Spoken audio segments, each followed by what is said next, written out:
Hello and welcome to this episode of The Broadcast. I'm your host, David Brooks. Thanks for joining us. Okay, this session today we're going to be looking at communications and how to do it better. And I'm really pleased to be joined by Kate Upcraft, who is an AMNT committee member and also an MNT director at M&S on their DB side. So welcome to you, Kate. Thank you. And we're joined by Jez Petty, who is director at Lightminds, a specialist pensions communications agency.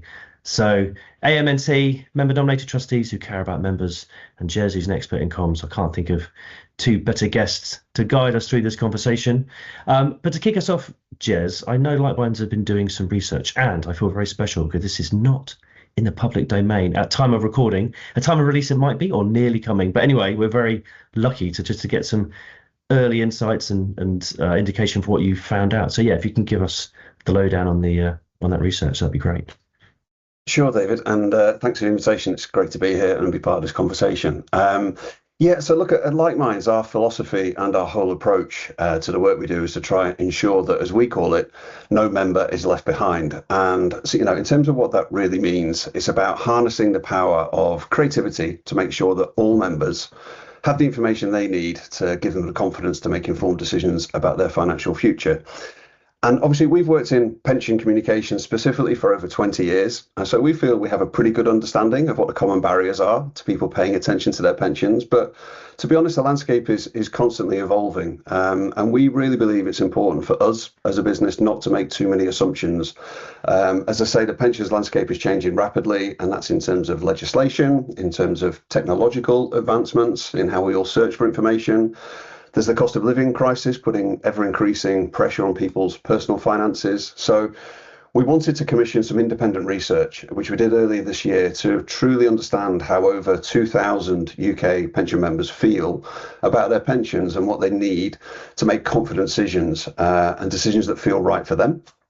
So as you say, David, we're launching the actual report on the 18th of June at the REBA Congress in London. Very excited about that. So I can't reveal all the findings, but yeah, I'm really happy to give you a flavour. And some of the insights kind of confirmed what we thought might be the case, but there are definitely some others that were more surprising. So just to kind of share a summary of the headlines, I guess you won't be surprised to hear that legislation changes make pensions people feel complex, and they're tricky to understand still. They're confusing, discouraging members from looking at their workplace pension scheme. That was one of the key findings. Again, not a massive surprise, and probably one of the reasons we're on this podcast now. Retirement planning, still a major issue for a huge number of members. The lack of confidence in that planning for retirement, worries that they're not on track. That really jumped out from the report. Interestingly, on that, there's a real drop in confidence between how members feel about managing their finances now versus how they feel about how they'll be able to manage their finances in retirement. And so that real lack of clarity there and confidence about their own personal financial future is coming through. Findings also showed the dangers of making assumptions about demographics. And so there may be a thought that the kind of younger generation, by which we're looking around the 18 to 40 age bracket, might be disengaged or more disengaged or less interested. And the results of our research showed the opposite. Actually, they were the most engaged demographic in terms of their appetite for more information. So that's a really interesting one that I think, maybe we could touch on today. There is still a general apathy and a lack of cut through in current communications. We have to be honest about that. The results, to be honest, show that too often merely receiving a communication, it just doesn't lead to any action at all. Part of that was reading it, even the most basic kind of engagement piece. And so, the stats are there to say we're still not cutting through to enough people in this space. In terms of asking members what they're looking for from their communications, it's that personalization. It's communications that really speak to them, feel that they're being written by humans with simple language, less complexity in the jargon, and really clear explanations and step-by-step instructions. That really came through. It's almost kind of walk us through this. What is it that we need to do differently or as a result of this piece of communication? And as I say, that personalization piece really came through as well. There's a preference for digital. I'm sure that's not a surprise, but we have to acknowledge that as an industry and think about how do we mirror the kind of communications experiences that our members are having in the external world, versus what they receive from a pensions point of view. We're miles away, to be honest. And so that came out in the research, which is interesting. So they're just a kind of summary of a few of the findings. As I say, that all the stats and the figures, etc., will be in the research. That'll be launched at the Congress at REBA in June, and the No Member Left Behind research report will be available online from that point onwards. So happy to share as people request it.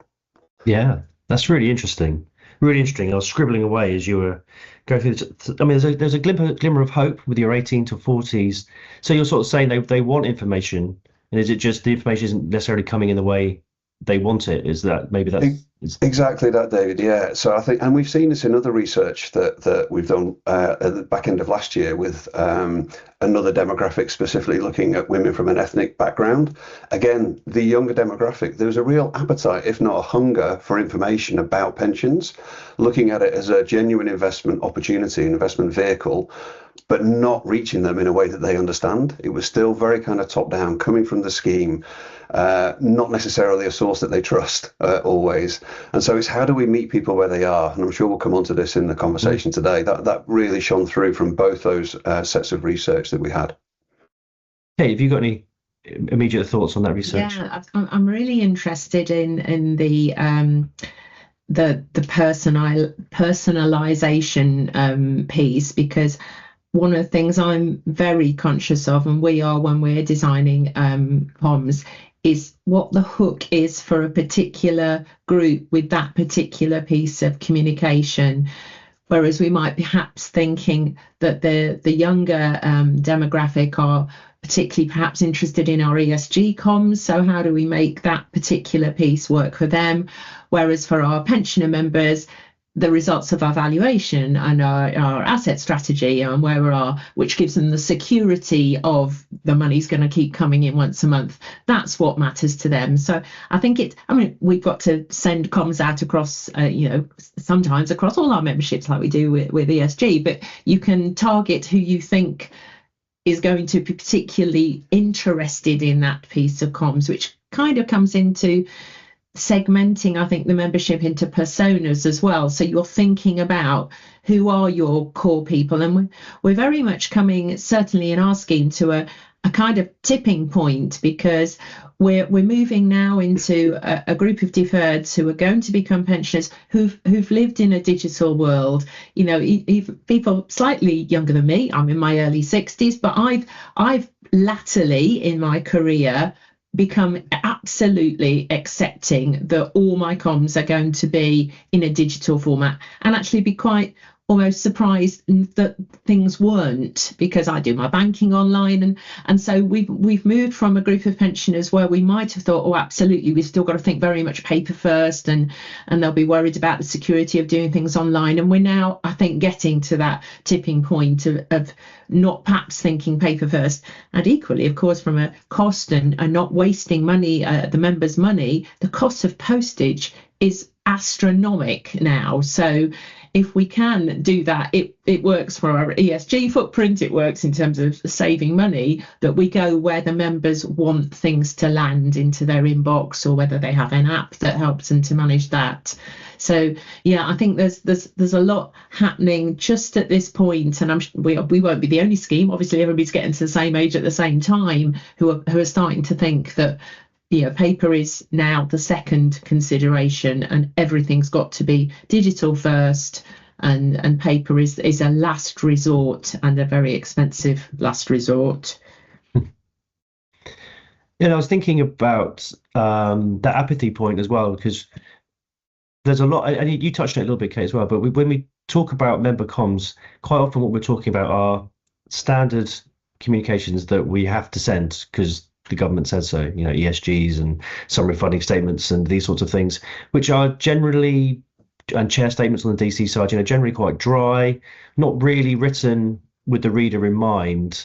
And I just wonder whether whether you guys think that that's probably been a detractor for members' interest. If you just send them something that you have to, and you just send it and that's done, what are you expecting from the member?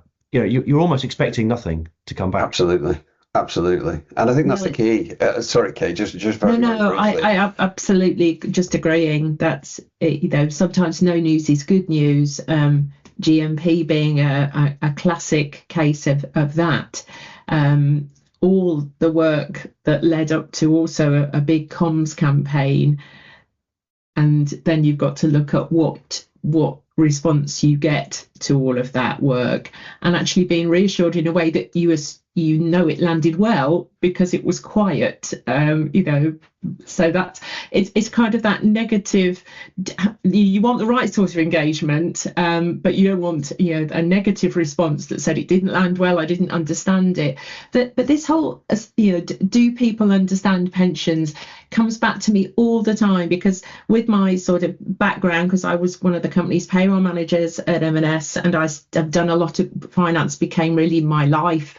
I talk to lots of senior finance professionals who are friends who are still really frightened of pensions, in inverted commas, people who work in the industry but not specifically in pensions, who do feel that the smoke and mirrors that have gone around pensions have even scared off that level of professionals. So we've got to get under the bonnet of that the ordinary scheme members must be even more worried about the choices they've got to make, when they should engage, what questions they should be asking, because we have made this industry very complicated, and partly that's the legislative background that makes it complicated. But choice was great when it came in 2016, but it brought with it decisions that people didn't feel they had the skill set to make, and we've really got to be mindful of that, even down to in our scheme. You've got to make a choice about your lump sum and how much pension you lose, and therefore how's that going to work if I reduce my income. Everybody's so wedded to, you've got to take your 25% lump sum because that's the tax-free bit, but how much what's the maths in that in terms of what the commutation looks like?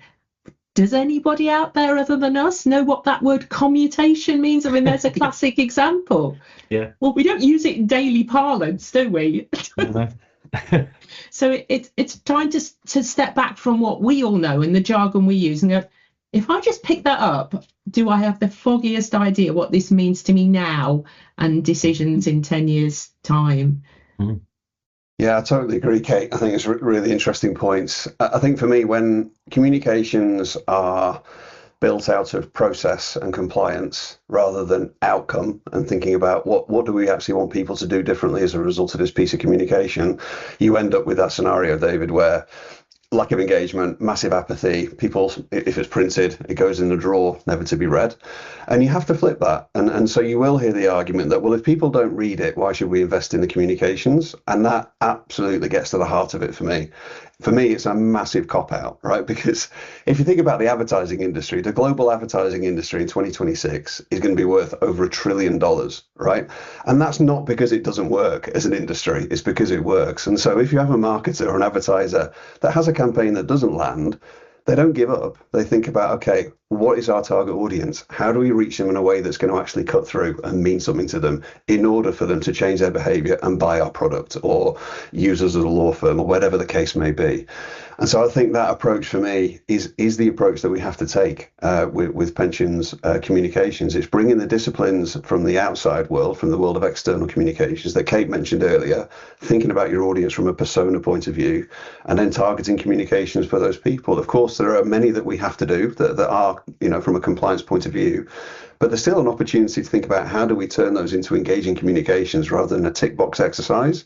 Because if you continue to do that, you're going to get the same results, and ultimately that's not going to get the impact that you want, either for members or for the scheme themselves. So I think there's a massive opportunity to think about that, and not doing so it carries massive risk. Times are changing. Technological advances mean that people are going elsewhere to look for answers for their personal finances. Yeah. I think there was some data out from Lloyds Banking Group at the back end of last year that in the UK, 28 million adults use AI to look for personal financial support and information and advice, frighteningly. Okay. And so, what we're doing is not good enough. That's a metric that leaves you in no doubt that we're leaving members in the dark on one of their most significant financial contributions, investments, and payoffs in their lifetime. And so I think the other thing to say, and in terms of kind of getting to the heart of what's the business case for this, right, is that it's not just a one-way street in my view, where it's all about the members. There is an opportunity, especially in workplace pensions, to think about, well, treat these as opportunities to drive engagement from your employee members.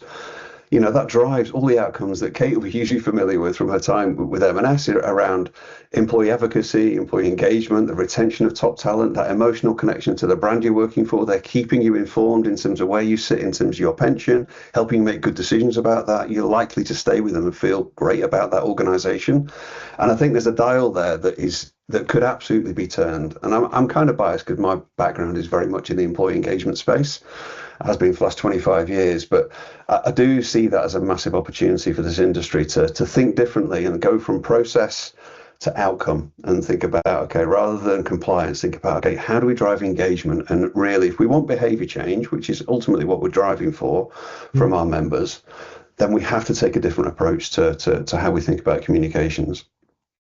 Yeah, I think that's really, really powerful actually, because, you know, one of the things we're talking about, so a system where XYZ trustee board has to send this bit of paper within 12 months of something happening or whatever. And it is a process, and it's just, okay, and this are the words that needs to be in it. So they're all these summary funding statements and policies, things you need to send out, are all going to be pretty much the same. So they're not geared for the recipient. They're not even thinking about an outcome. You're not even thinking about how do you want this person to feel when they get this. You know, do you want them to feel reassured about their pension, or do they want informed, or do you want them to do something in return? You know, get back in touch. And one of the things that, you know, we talk about a lot now around pension schemes is around their data, and, you know, having that as an outcome. You know, I think that's a really interesting thing. I think from both what you're both saying is, you know, we need to understand comms from that. What do you want to happen first? And then you work out the message, and then you work out the delivery methods. I think that's sort of the way it's been the opposite way. Absolutely. It's been, as you were saying, Kate, it's well, you need to send this.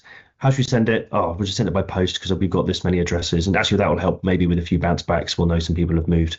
That's that, you know, job done. You know, that seems completely wrong.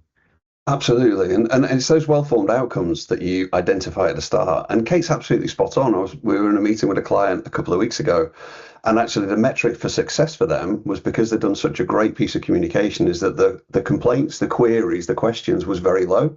And as you say, Kate, that might be seen as a negative, positive, as it were. But as long as that's the defined outcome that you're thinking about, okay, if we absolutely nail the communications, give everyone the information they need in a way that they can consume it and it lands with them, and therefore they're not emailing back and asking 1,000 questions, and previous communications had created that, especially the big change ones. That's okay, that's a metric for success. It might be quiet. Do you know what I mean? So I think, but being really clear about that at the outset drives the strategy for, okay, well, what are we actually going to do to achieve these objectives? It's a kind of no-brainer from a communications and engagement point of view, but I think too often it's missed with the focus on the compliance and process, understandably because of the industry. But I do think, as I say, there's an opportunity to flip that. Yeah, I think it's interesting. The quiet response still shouldn't underestimate, as you've both mentioned, the fact that if you've done some comms, there will always be a usefulness in finding missing email addresses, missing postal addresses. So it's never wasted. But that in itself is, I think, a different approach that we're now having to take to comms, because it's not just about designing the content. It's about working with a provider who's got the technology capability to issue it in the format that you need when you need it, work very quickly to change things, because sometimes messages have to change very close to delivery for all sorts of reasons, and then can deal with and so many of those bounce back, or so many of those were gone away. Where do we have to give that to another third party to deal with, or have we actually got somebody who's working in this space and can do all of it for us and give us a package at the end and some insights into how it landed, what the actions were? because some of our comms are designed to be informative, others are designed to absolutely get a response if we're sending out a retirement pack or something where we absolutely need somebody to come back to us quickly. And one can only hope that the dashboard will also start to encourage people to trust in comms they're getting are not scam driven, they are coming from an official channel, and that talking about pensions in that digital world is okay. It doesn't need to come in a package. I mean, I've got it on my desk here, a really chunky package this week from one of my banks about what to do with one of my ISAs, and there must be 40 pages.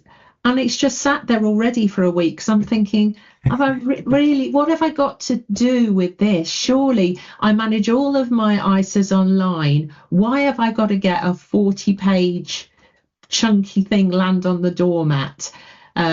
So, trying to bring all of that, digital comms piece together, I think is also, the real part of our future challenges.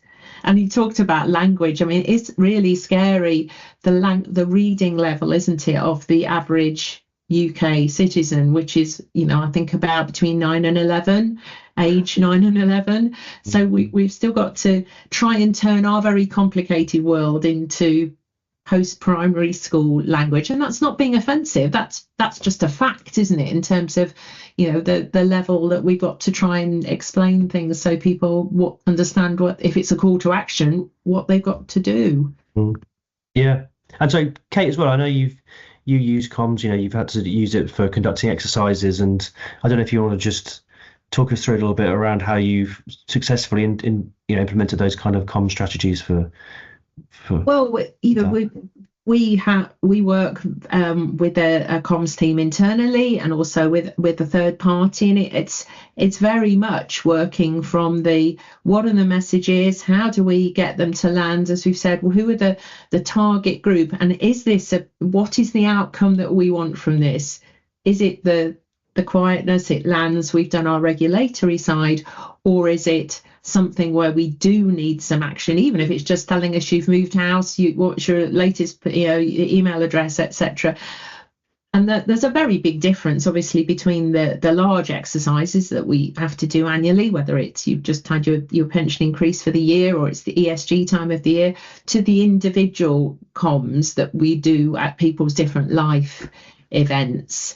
So you've got a very different opportunity of engagement when you've got people having to make decisions about their future wages, because I'm a very firm believer that's why we're getting engagement from the youngsters now, because they're beginning to understand they're going to be taking a wage while they're working, and that then will morph into a wage in retirement or alongside working, because for them, they will probably not be in the luxury that some of us have been in of stopping work and going on to that pension journey.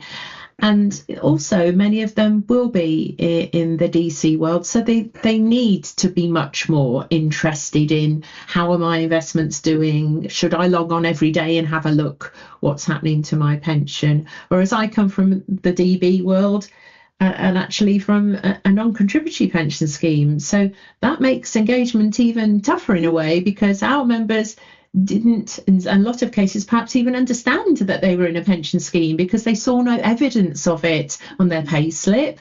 The company was absolutely looking after them and providing that wage in retirement alongside their wages whilst they were working. So trying to find some of those members who probably are quite staggered that they might have a pension with us, and the dashboard, we hope, will reunite some of those, part-time, predominantly women, part-time, short service, low-earning women, but for whom that pension could make such a difference economically to them if we can join them in together with that. So next year, hopefully with the dashboard, is going to be crucial with comms, I think, as well. Next year?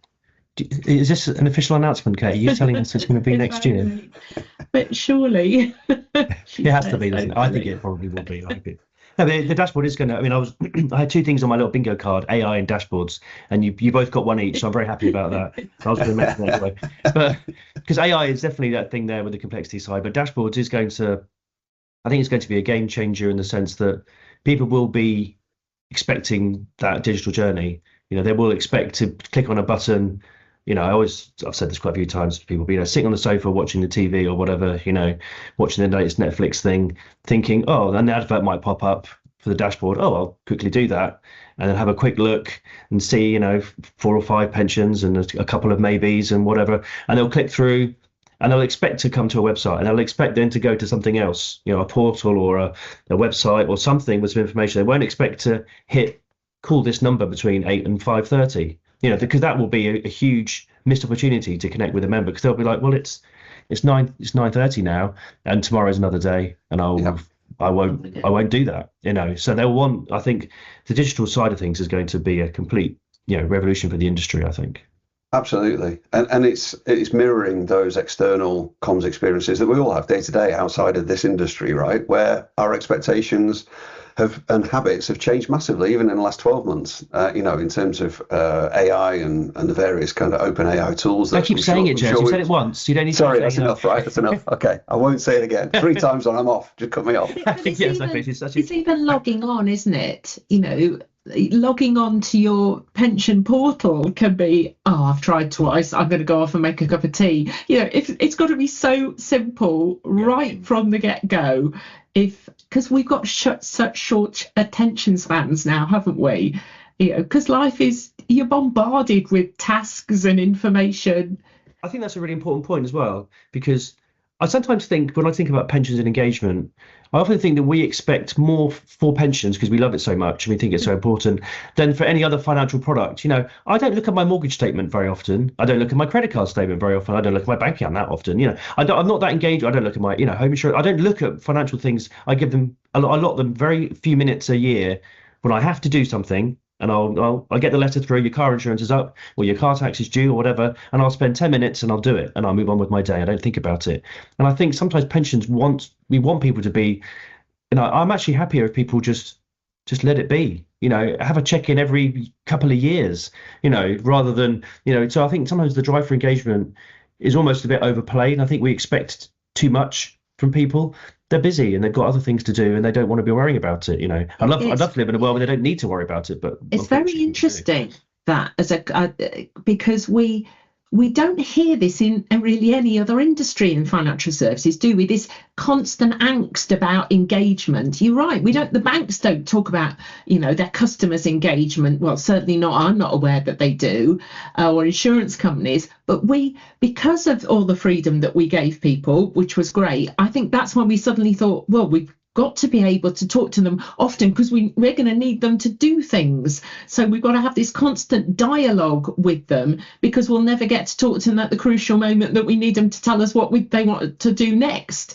And we're seeing, some of the backlash against that with defaults and guardian retirement because we have struggled so much to get people to take these terribly difficult, life-changing decisions. But we are kind of fixated on this engagement piece, aren't we? Which we spend such a lot of time talking about. It's interesting. It's a good challenge, that, David. And it makes me think that for a mortgage, for example, that annual kind of review, or not even annual, kind of 3-year, 4-year, 2-year, whatever it might be, you'll have that date in your diary or someone will write to you, say, look, your product is going to end. What are we going to do about it? And so you feel in control of that, right? So even though your communication and engagement is quite, there's a long time between each of them, you haven't got that anxiety throughout that period. You know where you stand, you know what's going out each month. If, however, there was no communication from your mortgage company, you forget and you default onto the standard variable rate and your monthly cost goes up by £600 a month, you know about it, and that creates an emotion, right? So I think the comparison I'd like to make with pensions is it's fine to not have to have constant engagement and a kind of two-way conversation. That's absolutely fine, as long as people have the information they need to feel confident and secure about where they're at with their pensions. And I think that's the difference. And some of the stats you see about kind of where people are simply not claiming pensions, they're lost. That's evidence that people are not in control of those finances. And so whereas with some of the other products, the banking products and mortgage products, you know about it, and it can be alarming if you don't keep up to date with it and you don't change product, etc. I think there's that fear with pensions that if you just don't engage with it at all, you can miss that opportunity to make important decisions, even to claim that pension or to benefit from the tax-free element, whatever it might be. I think that's where the industry has to do more, because you can't just expect members to keep up, because it is so complex, and it's unfamiliar territory versus the more familiar things around savings and mortgages and kind of everyday banking. I think that's where I challenge back a bit in terms of it doesn't need to be constant two-way conversation. You're right, no one's got time for that. No one's interested. As long as the emotion that sits behind it is one of confidence and security about where you're at with your pension and what you need to do or don't need to do for the next 6, 12, 18 months. I think that's the key thing. I think the other difficulty too, difference really between pensions and other financial products is the choices and the complexities constantly change in pensions, don't they? So whereas a mortgage, we all pretty much enter adult life understanding what a mortgage is, and it probably needs renewing, and therefore you have to do something on a regular basis. With pensions, the myriad of choices, we struggle as professionals to keep up with the change. We've got IHT coming next year, which would be really scary for a lot of people, and a lot of process change again. So we've kind of made our own worry list, haven't we, here, by making it so much that people have to try and keep up, and therefore there's going to be an anxiety that I'm seeing Martin Lewis having to do primetime television to explain to people the latest stuff. Well, it must be complicated then if Martin Lewis is having to be given a television show about this, and that sort of feeds on itself, doesn't it, which makes our comms challenge even greater. When you've got a great communicator like that being wheeled in to try and talk about Arctic rolls and use things like that to explain what's going on. But thank goodness we've got communicators that are out there as well. Don't get me wrong. Yeah, well, I take your riposte to my point, and I agree, to be fair. And I think that maybe my issue is more around that. It's the point you made at the top, Jez, as well, and Kate, you picked up on that personalization thing. If we can get communications that aren't just the box ticking, that aren't just we have to send you this because the regulator or the government tells us to, it should be we're writing to you because it's important. Like you're saying about the mortgage, my bank will write to me because it's important now. You need to do something. Okay, you've been fine. It's been ticking along for 5 years, but and now Trump has done, if I'm remortgaging in a few months, I'm very nervous about it because I don't know what's going to happen. So, and that's I don't feel very secure.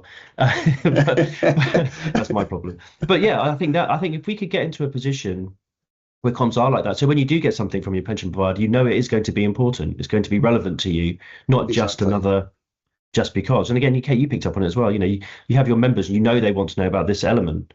And I think there should be an allowance in there for you to say, well, we'll do a deep dive version for the people that love it, and a soft touch version for we know that it might not even be opened, or it might be something else. I don't know. There must be some ways of. I'm talking about letters as well. I'm so old fashioned, but there must be a way of having some sort of personalization to that level, not just member specific stuff, but absolutely what's in your wheelhouse that you enjoy. We did that with ESG last year and decided to have a summary report for those people who really just wanted the headlines, maybe in more of an infographic style that would reassure them where we were at on their journey, and the more detailed report, partly because obviously from a governance point of view we have to do that, but there are members who want to see more case studies and understand the graphs and where we're going. But trying to think, if I'm short on time and I want some reassurance, I'll go there. If I want, and I have got much more of an interest, then I can go to the detailed side as well. So yeah, it's trying to think if there are different ways to capture people's short time that they've got on any subject matter at the moment. Yeah, 100%. I mean, people have different learning styles, don't they? So if we're building a website, we'll do a kind of 60-second animation summary all you need to know in 60 seconds for those people that's just how their brain works. But then there's a step-by-step kind of, long read for people that actually have that time, or that's the way they like to digest information. As you say, because you can't tailor it for every individual member, clearly, but you have to think about, okay, if we've got one site, how do we cater for different learning styles? Often you'll be making some assumptions around demographics, and that's where the insights and the persona work can really help in terms of just thinking about, okay, who are the potential readers of this content, and let's divide it up into 3 different learning styles, for example, for these 3 different personas. I fully agree, Kate. Sounds like a really great approach you have there. Okay, I can't have you on without mentioning your work with the AMNT and the importance of member nominated trustees. I always trip over that. We're talking about understanding what members want and what they need. Do you think the MNTs bring something special to the table, and it would be a shame if that was lost? Yeah, 100%. I mean, the scheme were very encouraging that I joined the Association of Member Nominated Trustees when I was appointed as an MNT. It's been very useful to me to meet other trustees in the same position, because we are the only people at that board table who've got some skin in the game. We are the members, we are the ones reading the comms and receiving them, so we are the testing ground at the various stages that we've all been through, even within my own board setup. And the MNTs on my board, we are a comms subcommittee. We meet with the comms manager because we're the 3 board members who are the ones who are able to take that perspective. And that's why MNTs are so important in schemes still, to make sure that there's that challenge there to advisors and to colleagues to say, okay, but how would that feel if that happened to me as a member? And you can't replicate that. And we absolutely have to keep MNTs having that seat at the table and that voice representing the membership. And I'm a trustee because I'm trusted, and that trust has been invested in me by the people who nominated me to look after their pensions so they don't have to worry. So it's absolutely right that I make sure that I do that on their behalf.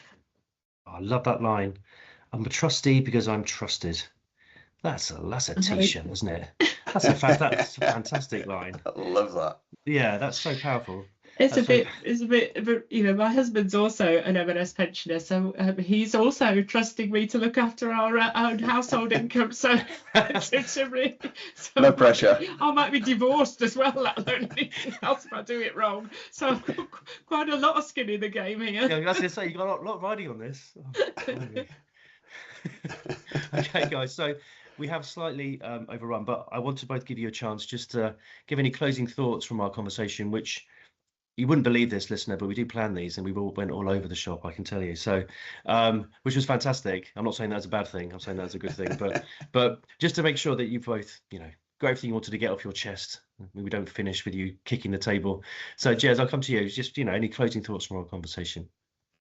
Thanks, David. And look, I've loved the conversation. It's great to have and meet like-minded people with these and talk these things through. So thank you for the opportunity. I think the last thing I want to sum up was a recent stat from the Pensions Policy Institute, who reported there's over 30 billion now in lost pension pots. And that number continues to grow. And so that tells me that this isn't a member problem. It's a system that expects people to either keep up or potentially miss out. And for me, Like Mind's philosophy of no member left behind is here to help change that. We want to raise standards in the industry for member communications, for engagement, and getting members back in control of their financial futures. It's fantastic. No, I think there'll be a wholehearted agreement with that. That 30 billion is a scary number, and that's a lot of money that people could be living better lives and happier retirements, if they got connected to that. So yeah, that's fantastic. Right, Kate, if you want to take us out with your closing thoughts. Well, I'm a member nominated trustee, and if we're talking about member comms, then we are vital as part of that chain of thought and as encouraging members to make decisions. So long live MNTs, I hope, making sure that members get the comms at the right time, that give them that call to action when they need it in the format that they need. That's great. Okay, well, to leave it to me on behalf of the listener, thank you both, Jez and Kate, for joining me today for that conversation about communications, and we look forward to seeing you or you listening to us on the next episode of the broadcast. Thank you. Thank you very much. Thank you.